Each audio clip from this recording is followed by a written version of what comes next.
జాబ్కి వెళ్తారు. జాబ్లో ఎంత వస్తుంది? 10,000 20,000 వస్తుంది. 10 గంటలు పని చేయాలి. మనం ఉదయం నుంచి సాయంత్రం వరకు నమస్తే నమస్తే అన్నారు.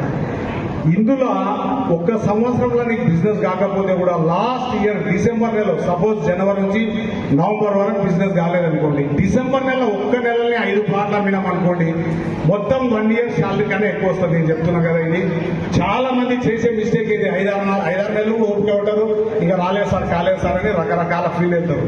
ఇంకొక రెండవది ఏంటిదనంటే, ఈ మధ్య కాలంలో అంటే మన దగ్గర నుంచి మీరు బాగా ఏంటంటే, మా దగ్గర టీమ్మేట్స్ ఒక 100 మంది ఉంటారు. ఏదో ఒక 2-3 వెళ్ళిపోయింది. వెళ్ళిపోయిన వాళ్ళు కూడా చెప్పల చిత్తులు అంటారు. వాళ్ళు చెప్పల చిత్తులు, స్థిరమైన మనస్తత్వం లేని వాళ్ళు. ఇక్కడ ఏమి కొదువ ఉంటుంది? అయితే కొదువ అనేది ఏంటంటే, చిన్న చిన్న కంపెనీలకు వెళ్తారు. ఇప్పుడు సపోజ్ చిన్న ఎగ్జాంపుల్ ఏమో గుర్తుపట్టండి, కమ్యూనిస్ట్ పార్టీలో పోతే